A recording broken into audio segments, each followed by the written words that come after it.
Hey everybody, yeah, it's a hump day edition of Keith's Beer Reviews. Today I'm going to do one that I hadn't planned on doing, but I was asked by one of my subscribers if I would review it. So since you guys are what it's all about, that's what I'm going to do. This is another of the beer camp beers from Sierra Nevada.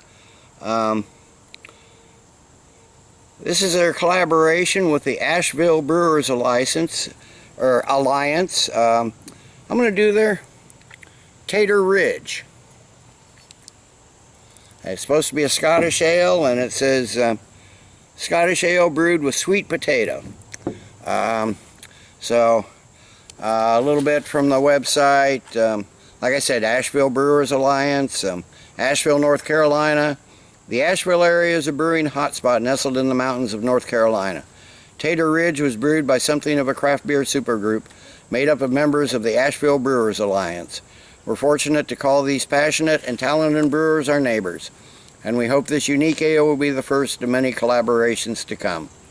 We've made plenty of new friends in the nearly 30-strong Asheville Brewers Alliance, ABA, since we started brewing in North Carolina. Two of whom, John Stuart of Green Man Brewery and Luke Dickinson of Wicked Weed Brewing, led this collaboration recipe and worked tirelessly to bring creativity and a deep-seated love of locally made craft beer to the Appalachian Mountains. Comes in at 7% ABV, 33 IBU, so let's get this beer in a glass.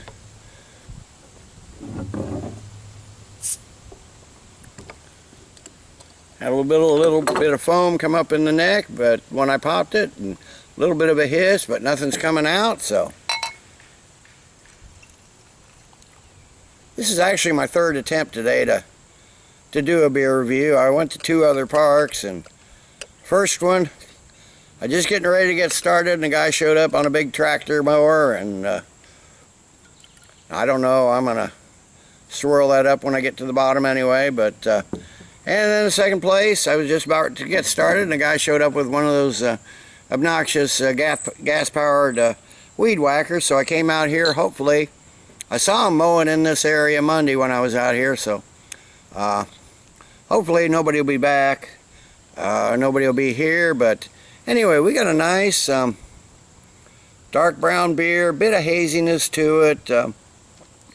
Got maybe a finger and a half of a really foamy looking tan colored head, lots of big bubbles. I can smell it from here. It's going to be a sweet malty beer, that's for sure. I did have one other bottle of it from the other 12 pack. I'm sort of regretting buying two now, but anyway, let's get a nose on it. It's sweet, but it's mostly malty. It's lightly sweet. There may be a bit of a nutty aroma to it. Maybe hints of some caramel and toffee. Maybe some brown bread notes. Not getting a lot of that sweet potato. Maybe just a little bit, but not very much. Maybe even be a light honey note in there, but it's a sweet smelling malty beer as a Scottish ale should be. So let's get a taste.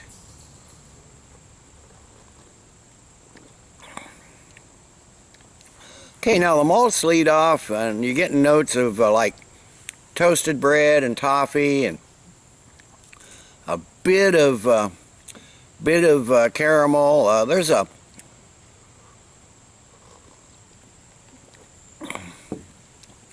towards the middle. There's a bit of sweetness that may be like a sweet potato, but there's some towards the finish. There's some cinnamon and nutmeg. Like a lot of times you get in the pumpkin beers that are coming out this time of year. There's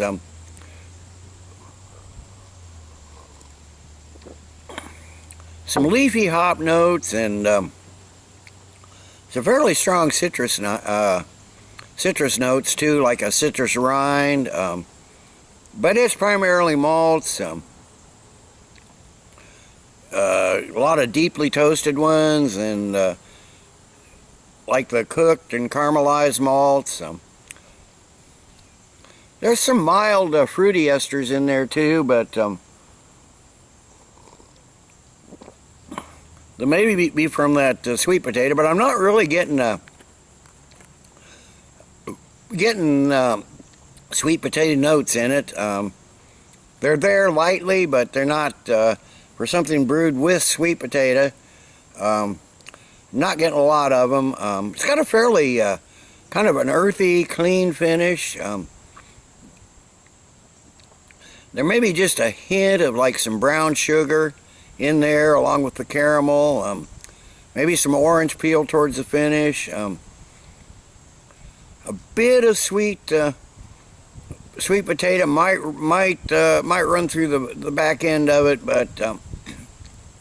but then it just might be thinking it because that's what it's brewed with. But I'm not getting anything that's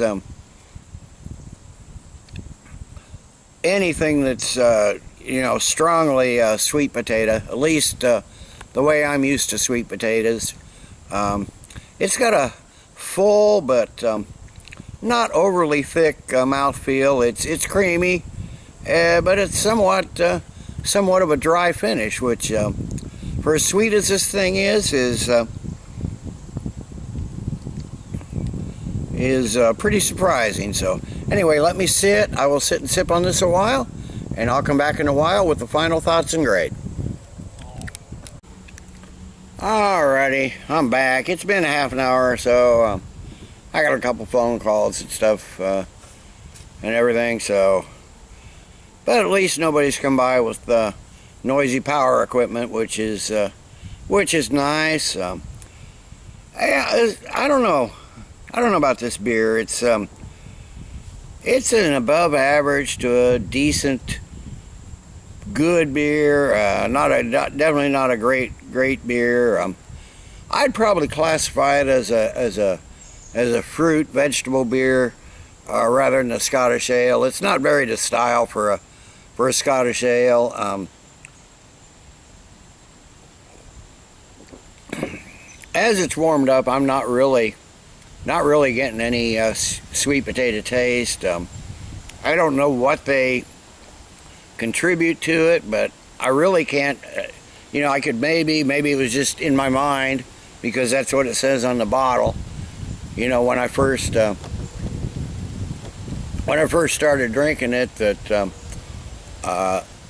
you know, I was tasting them, but what sweet potatoes in there is not very evident, that's for sure. It does have a nice creamy body, nice easy drinking beer, but I don't think it's a very good Scottish ale. It's a decent drinkable beer, and so for that note, I'm gonna give the Tater Ridge Beer Camp,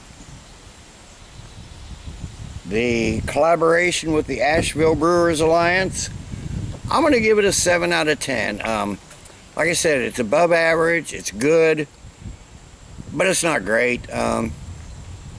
It's definitely